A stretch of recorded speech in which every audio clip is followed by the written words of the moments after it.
Silakan duduk kembali. Shalom Bapak Ibu. Shalom.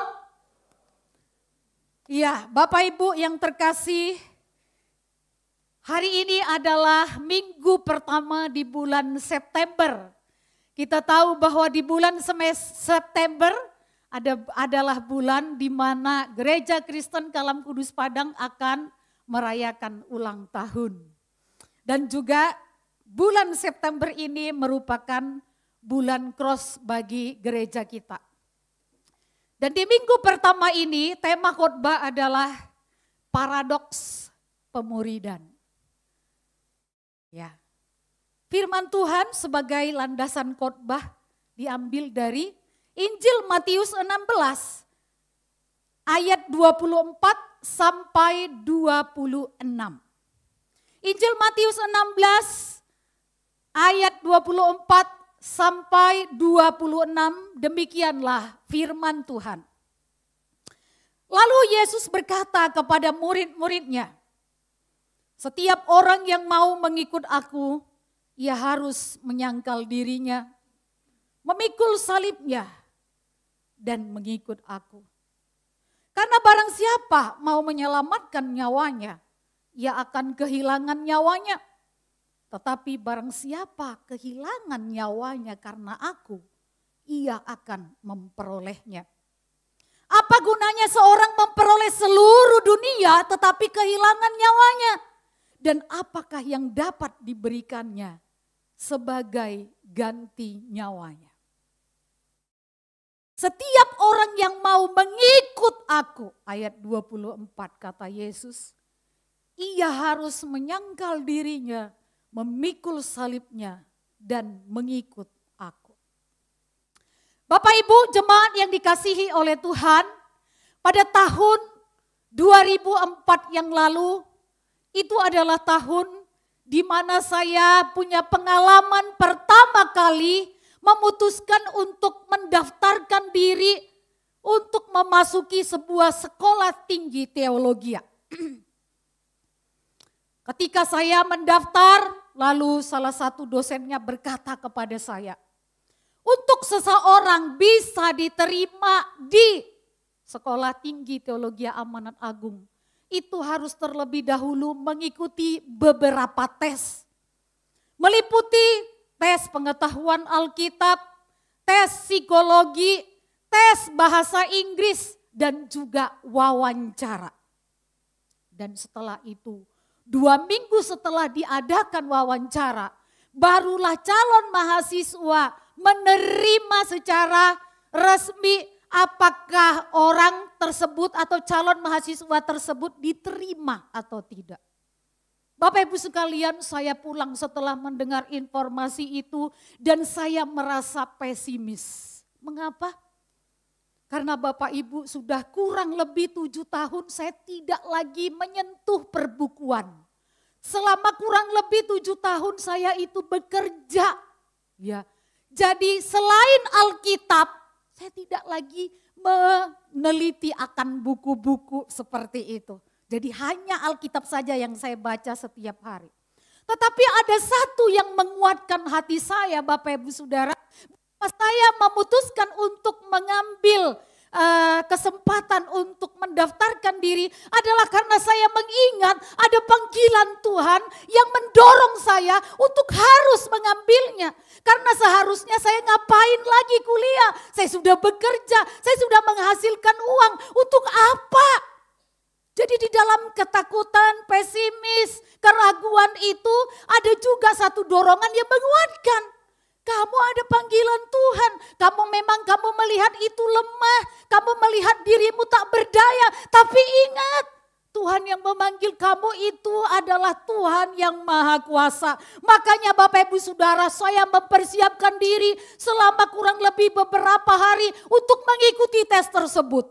Walaupun ada pesimis, ada takut, tapi ada juga satu kekuatan dan semangat karena ada panggilan Tuhan. Singkat cerita, saya mengikuti tes tersebut dan juga saya mengikuti wawancara. Kurang lebih 2 minggu selanjutnya saya menerima surat dari STT Amanat Agung.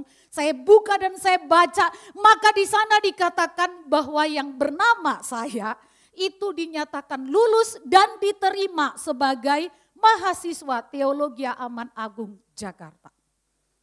Bapak Ibu, setelah saya memasuki perkuliahan, pertama kali perkuliahan, orang-orang di sekitar saya hitung semuanya. Dari 25 orang yang saya lihat mengikuti tes pada waktu itu, saya hitung ada 19 orang yang diterima masuk di sana. Dan setelah memasuki beberapa semester perkuliahan belajar, beberapa di antaranya itu mengalami keguguran. Maaf, bukan keguguran hamil ya maksud saya. Tetapi mahasiswa itu berguguran seperti itu dari 19 orang. Ada yang karena berpacaran tidak mengikuti aturan yang berlaku. Ada yang karena tidak mau mengikuti disiplin asrama yang ada. Ada juga yang karena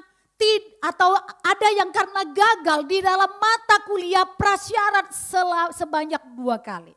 Jadi ada mata kuliah seperti bahasa Yunani, bahasa Ibrani, tidak boleh gagal sebanyak 2 kali. Jika gagal maka dia harus keluar. Bapak Ibu sekalian, akhirnya saya lihat gugur tinggal berapa orang seperti itu. Nah Bapak Ibu yang dikasihi oleh Tuhan, firman Tuhan ini berkata, setiap orang yang mau mengikut aku, ia harus menyangkal dirinya, memikul salibnya dan mengikut aku. Dengan kata lain, bahwa untuk menjadi seorang murid Yesus, ada syaratnya. Ya. Syarat-syarat ini, pernyataan-pernyataan Tuhan Yesus ini, Bapak Ibu sekalian, ini adalah suatu pernyataan-pernyataan yang paradoks. Ya. Jadi pernyataan-pernyataan Yesus ini adalah pernyataan yang paradoks. Apa maksudnya paradoks? Paradoks itu adalah suatu pernyataan yang secara umum, ya, asumsi umum itu bertolak belakang atau bertolak belakang dengan asumsi umum, tetapi pada kenyataannya pernyataan tersebut itu mengandung kebenaran. Itu adalah kebenaran seperti itu ya. Nah Bapak-Bapak sekalian, apa yang menjadi syarat untuk menjadi murid Yesus? Dikatakan oleh firman Tuhan tadi adalah apa? Menyangkal diri, memikul salib, mengikut Yesus. Tidak menyangkal diri, tidak mengikut Yesus, berarti tidak menjadi murid Yesus. Bapak Ibu yang dikasihi oleh Tuhan, mau ikut Yesus harus menyangkal diri dan pikul salib seperti yang dikehendaki Tuhan. Ini adalah suatu hal yang enak dalam teorinya. Harus A, harus B, harus C. Padahal ketika menjelaskan dan mengatakan A, B, dan C itu saja sudah bisa salah. Maka sebenarnya betapa sulitnya Bapak Ibu Saudara untuk melakukan yang sesuai dengan kehendak Tuhan. Tidak ada orang yang mengatakan tidak sulit, itu sulit. Menyangkal diri. Ya, menyangkal diri. Tadi saya katakan pernyataan Yesus ini adalah sesuatu yang paradoks, bukan? Menyangkal diri. Ada diri, ada sesuatu di dalam diri, tetapi harus disangkal. Wah, itu bagaimana caranya? Ada diri, ada sesuatu di dalam diri. Karena manusia itu terdiri daripada rasio, kehendak, dan perasaan. Tetapi demi mengikut Yesus harus disangkali. Ini adalah sesuatu yang paradoks. Ya. Bapak Ibu yang dikasihi oleh Tuhan, apa itu menyangkal? Menyangkal itu berarti berkata tidak. Ya. Jadi menyangkal diri berarti berkata tidak pada diri. Ya, jadi berkata tidak pada diri. Tidak pada kemauan diri, tidak pada keinginan diri, tidak pada nafsu-nafsu diri. Ya, jadi ini tidak. Bapak Ibu, kita kan banyak maunya. Manusia itu banyak maunya. Ya kan? Manusia itu banyak keinginannya. Dan manusia itu tinggi nafsunya. Itu sebabnya Tuhan Yesus katakan kalau mau ikut Yesus, mau menjadi murid Yesus, kita harus menyangkal diri. Bapak Ibu mau marah. Marah salah enggak? Kata Pak Anton tuh langsung dibilang enggak gitu ya. Tidak. Tapi kalau sampai marah tidak bisa menguasai diri, sampai kita bisa mengeluarkan kata-kata yang tidak tepat ataupun kasar, itu menjadi sesuatu yang salah. Ingin jalan-jalan. Apakah jalan-jalan salah? Tidak salah. Masa jalan-jalan salah? Boleh, silakan Bapak Ibu jalan-jalan. Tetapi kalau kebanyakan jalan-jalan, wah ini menjadi masalah. Menjadi tidak elok, menjadi tidak baik. Karena apa? Bisa mendatangkan masalah terhadap keluarga, bisa mendatangkan masalah terhadap pekerjaan, bisa mendatangkan masalah terhadap orang lain. Maka keinginan juga harus disangkal. Nafsu, wah nafsu tinggi. Semua orang rata-rata nafsunya tinggi, ya kan? Jarang nafsunya rendah. Jangan langsung berpikir konotasinya negatif ya Bapak Ibu. Maksud saya nafsu makan gitu ya kan. Coba kalau nafsu orang makannya rendah, ya makannya dikit. Tapi kalau nafsunya tinggi, wah makannya banyak. Tetapi kalau jadi kebanyakan, wah ini dia jadi masalah Bapak Ibu. Ya kan? Jadi nafsu itu pun berbahaya. Nafsu serakah. Wah nafsu tinggi, serakah. Ingin semuanya, mau ini, mau itu, mau yang di sana, mau yang di sini, semuanya untuk dia. Jadi untuk orang lain mana? Ya kan? Maka untuk kita bisa mengikut Tuhan Yesus, dikatakan kita harus menyangkal diri. Kita harus menyangkal diri. Ingat, kita harus menyangkal kemauan, keinginan, nafsu-nafsu yang ada pada diri kita agar kita bisa mengikut Yesus. Bapak Ibu yang dikasihi oleh Tuhan, dari firman Tuhan ini kita juga melihat paradoks yang kedua, yaitu pikul salib dan mengikut Yesus. Ya, Bapak Ibu anggapan umum yang namanya ngikut, ya gak usah berat lah, ya kan gak usah berat-berat.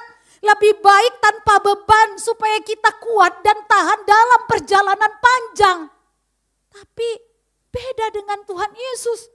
Dia mengatakan mengikut dia harus pikul salib. Ini gak enak ini. Pikul berat, ya kan? Bapak Ibu apa itu salib? Salib itu bukan yang ada di podium ini Bapak Ibu. Salib itu juga di dalam bagian firman Tuhan ini bukan ini yang besar salib di atas mimbar kita ini. Salib di sini juga bukan salib yang sering di perhiasan kita. Bukan, tetapi salib di sini adalah penderitaan. Salib di sini adalah beban. Salib di sini adalah tanggung jawab. Ya. Jadi baik menderita ataupun jadi beban ataupun jadi tanggung jawab itu harus dipikul karena mau mengikut Yesus. Apakah ikut Yesus memang harus pikul salib? Ya Bapak Ibu. Apa tidak bisa tanpa salib? Kok kayaknya susah sekali. Harus ada penderitaan, ada beban, ada tanggung jawab. Apa tidak bisa tanpa salib? Bapak Ibu yang dikasihi oleh Tuhan, ikut Yesus tidak bisa tanpa salib. Kita perhatikan Tuhan Yesus waktu dia pikul salib. Kenapa dia harus pikul? Ya kan? Kenapa enggak diletakin aja supaya ringan? Tapi Tuhan Yesus toh tetap pikul salibnya. Bapak Ibu, ketika Tuhan Yesus memikul salib, beban salib itu mengarahkan Yesus untuk fokus kepada tujuannya. Bahwa tujuannya adalah Golgota. Yesus tahu dan fokus bahwa tujuannya adalah kematian, bukan bertamasya.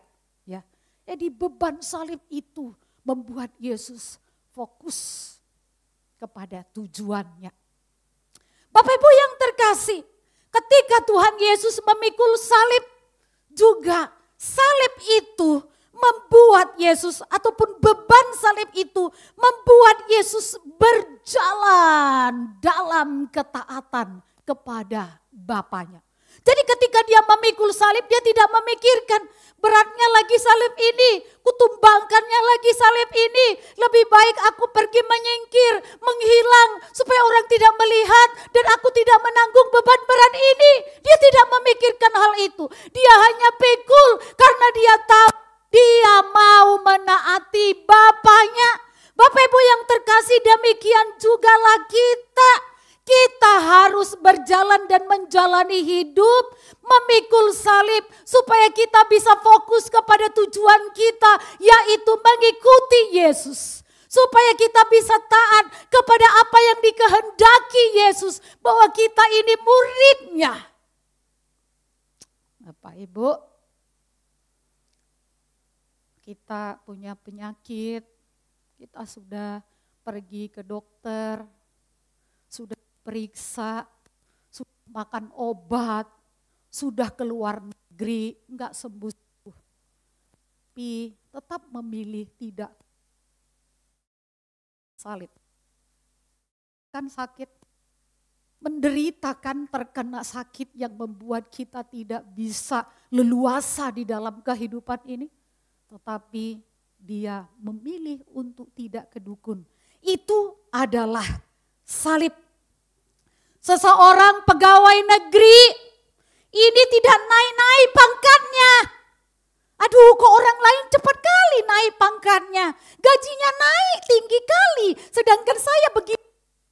Tidak naik-naik, gajinya segini terus. Bapak Ibu, itu penderitaan bukan? Itu adalah beban bukan? Tetapi dia jalan pintas. Itu adalah salib. Seseorang yang mengikuti ujian selalu nilainya memang tinggi, tetapi tidak setinggi orang lain. Ujian mat, ujian fisika, ujian biologi memang tinggi, tapi tidak setinggi orang lain. Nah, ini beban juga ini ya bagi pemuda-pemudi yang masih sekolah, ini beban juga. Tapi tetap tidak mau nyontek meskipun orang lain nyontek.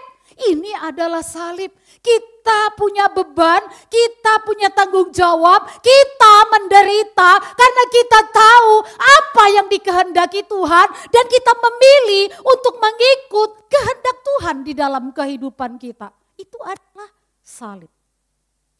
Jadi Bapak Ibu yang dikasihi oleh Tuhan, hakikat daripada salib itu sesungguhnya adalah penderitaan. Tetapi jangan anggap semua penderitaan itu adalah salib. Jangan pernah menganggap semua beban, semua tanggung jawab yang kita tanggung itu adalah salib. Tidak Bapak Ibu. Kalau ada orang yang paru-parunya itu bolong, ya, atau berlubang seperti itu, terus diobati memang tidak sembuh, menderita tidak? Menderita. Tetapi itu karena dia perokok berat. Itu bukan salib Bapak Ibu. Ya, itu bukan salib. Lalu ada orang yang hamil di luar nikah. Dia kan, wah ini adalah salib untuk saya. Wah itu bukan salib Bapak Ibu. Ya kan? Atau kalau ada orang punya anak dari suami orang, punya anak dari istri orang, lalu mengatakan itu adalah salib. Bukan, itu bukan salib. Bapak Ibu, ada juga orang yang akhirnya dipenjara oleh karena mengedarkan narkoba. Wah, menderita sekali ya di penjara. Tetapi itu bukan penderitaan karena salib. Itu adalah penderitaan karena ulah sendiri, ya. Karena perbuatan sendiri, maka harus ditanggung sendiri, ya. Itu bukan salib. Tetapi kita harus lepas dari kesalahan itu dengan bergantung dan memohon pertolongan Tuhan bagi setiap kita. Salib adalah beban atau penderitaan yang kita pilih untuk kita tanggung karena iman kita kepada Yesus. Karena kita ingin setia kepada Yesus. Karena kita ini murid Yesus. Itulah sebenarnya salib. Oleh sebab itu Bapak Ibu Saudara yang dikasihi oleh Tuhan, bagi setiap kita yang mungkin berencana untuk mengikut Yesus, ya kan?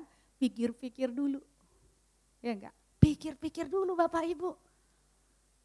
Wah, kok kayaknya ngikut Yesus itu ada salibnya.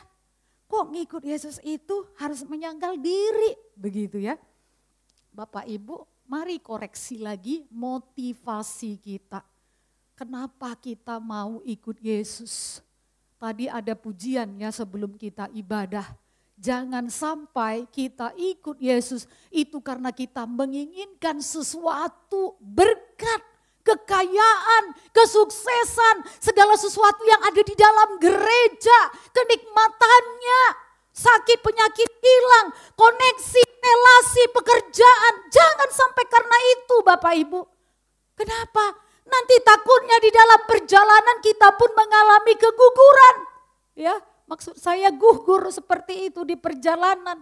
Jadinya enggak jadi orang Kristen yang sejati, enggak jadi murid Tuhan.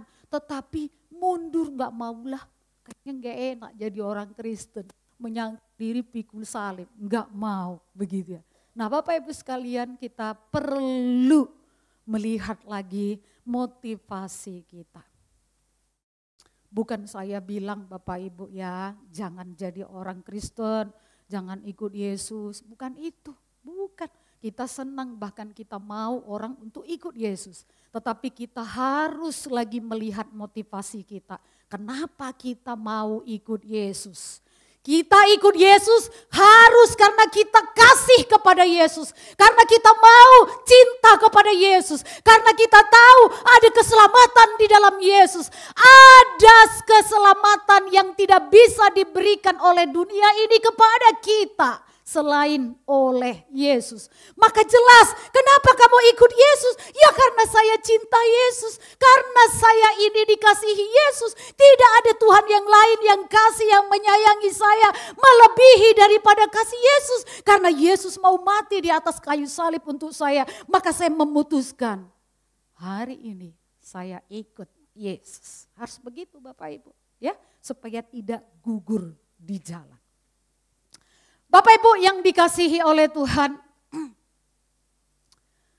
bagian yang ketiga yang sebenarnya juga bagian yang paradoks dari bagian firman Tuhan ini, bahwa setiap orang yang sudah bersedia menyangkal dirinya, mengikut Yesus di dalam hidupnya, pastilah orang itu lama-kelamaan akan bersedia menyerahkan nyawanya bagi Tuhan. Tetapi kalau orang tidak mau dari awal menyangkal dirinya, memikul salibnya, dia akan sangat menyayangi dirinya, dia akan sangat menjaga nyawanya, dia sangat memelihara akan dirinya, dan dia tidak mau mengorbankannya bagi Yesus. Bapak Ibu, orang-orang yang tidak mau menyangkal diri, tidak mau memikul salib, mereka adalah orang-orang yang sedang berusaha menjaga nyawanya, menyelamatkan dirinya. Karena bagi mereka kalau Tuhan tidak diikuti, maka dia yang harus menjaga dirinya. Tetapi orang-orang yang menyangkal diri, mau memikul salib adalah orang-orang yang menyerahkan dirinya, dipimpin, diselamatkan oleh Allah. Bapak Ibu Saudara, banyak orang-orang tidak mau menyangkal diri dan juga memikul salib. Dia berusaha menjaga dirinya sendiri dengan apa? Dengan mencari uang sebanyak-banyaknya, mengumpul harta sebanyak-banyaknya. Karena uang itu bisa membuat hidupnya nyaman. Karena uang itu bisa membuat segala sesuatu lancar. Masalah cepat selesai. Ya kan? Apa yang diinginkan, ceret, bisa langsung diatasi dengan uang. Ya. Jadi orang-orang seperti ini gak perlu menyangkal diri. Gak perlu dia ikut Yesus. Karena dia bisa sendiri. Dia bisa sendiri jaga dirinya. Dia bisa sendiri selamatkan nyawanya. Dia rasa. Ya. Jadi dia menjaga dirinya. Tetapi sayangnya Bapak Ibu sekalian. Orang percaya atau siapapun dia yang namanya manusia tidak punya kuasa, tidak punya kemampuan untuk menjaga nyawa, apalagi memelihara nyawanya. Karena hidup dan matinya suatu nyawa manusia itu ada di tangan Tuhan. Maka jangan memelihara nyawa kita, jangan memelihara diri kita dengan uang. Firman Tuhan berkata, barang siapa mau menyelamatkan nyawanya, ia akan kehilangan nyawanya. Orang tidak mau karena dia tidak mau nyawanya jadi korban. Tetapi firman Tuhan berkata, barang siapa kehilangan nyawanya karena aku, ia akan memperolehnya. Bapak Ibu sekalian, orang yang mau menyangkal diri dan mau memikul salib adalah orang yang rela mau menyerahkan nyawanya bagi Tuhan. Ya, apapun dia rela, termasuk nyawanya sendiri dia berikan kepada Tuhan ketika dia memikul salib. Bapak Ibu, firman Tuhan berkata, apa gunanya seorang memperoleh seluruh dunia tetapi kehilangan nyawanya? Dan apakah yang dapat diberikan sebagai ganti nyawanya? Bapak Ibu, banyak orang tiap-tiap hari dia hanya sibuk, fokus, ya kan, mau mengumpulkan uang dan juga harta di dalam kehidupannya untuk memelihara nyawanya. Tetapi sadarkah Bapak Ibu sekalian, itu hanya sebentar saja, ya kan? Itu hanya sebentar saja. Kita pakai lancar semuanya. Kita terkenal jadi orang kaya, diakui orang, dihargai, dihormati, dimuliakan. Itu sebentar saja. Karena firman Tuhan, apa gunanya memperoleh itu? Karena apa? Karena ternyata uang itu, harta itu, meskipun banyak sekali uang kita dan harta kita, tidak bisa menggantikan nyawa kita, ya, di dalam kekekalan. Ya, nyawa kita itu ada di tangan Tuhan. Maka seberapa banyak pun duit kita yang mau kita kasih kepada Tuhan, tetap tidak bisa kita diselamatkan. Yang bisa menyelamatkan kita hanyalah Tuhan. Ya. Bapak Ibu, tahun 1847 ada peristiwa kecelakaan kapal laut. Ya. Itu informasinya 172 dinyatakan hilang dan 34 orang itu dinyatakan selamat karena mereka terapung. Setelah diadakan evakuasi dan selesai semuanya, maka diadakan wawancara kepada orang yang selamat di dalam kecelakaan tersebut. Lalu beberapa memberi kesaksian menyatakan begini. Waktu ditanya dikatakan, kenapa kamu selamat? Dan yang lainnya tidak selamat, dan orang yang selamat itu mengatakan begini. Pada waktu kecelakaan terjadi, banyak itu penumpang kapal berusaha untuk menyelamatkan barang-barang berharganya di kapal. Jadi apa saja yang bisa dirasa digapai, bisa diselamatkan, bisa diambil, itu mereka usahakan ambil, mereka berusaha selamatkan. Jadi apapun yang mereka dapatkan, apakah itu mungkin adalah dompet mereka, tas mereka, emas mereka, dan apa saja berupa barang berharga, itu mereka usahakan untuk selamatkan dan mereka ikatkan di pinggang mereka. Begitu loh, ya, diikatkan supaya nanti mereka tetap bisa menyelamatkan harta bendanya. Tetapi Bapak Ibu sekalian, ternyata orang-orang yang menyelamatkan harta bendanya, barang-barang berharganya, justru justru tenggelam. Sementara orang-orang yang setelah kecelakaan itu terjadi, mereka tidak memikirkan lagi uangnya, mereka tidak lagi memikirkan emasnya, tidak lagi memikirkan dompetnya, tidak memikirkan lagi harta bendanya. Mereka hanya memikirkan bagaimana tubuh mereka bisa terapung di atas permukaan laut tersebut. Bapak Ibu sekalian, dari ilustrasi ini yang ingin saya sampaikan adalah bahwa uang itu tidak bisa menyelamatkan kita. Harta itu tidak bisa menjadi sandaran kita. Justru ketika kita merasa ingin uang, ingin harta, justru harta dan uang itu menenggelamkan kita dan membuat kita hilang dari kekekalan. Ya. Jadi Bapak Ibu yang terkasih, setiap kita sebaiknya ikutlah Tuhan Yesus. Mari kita sama-sama menyangkal diri, walaupun sulit dan susah adanya, memikul salib meskipun banyak harga yang harus dibayar.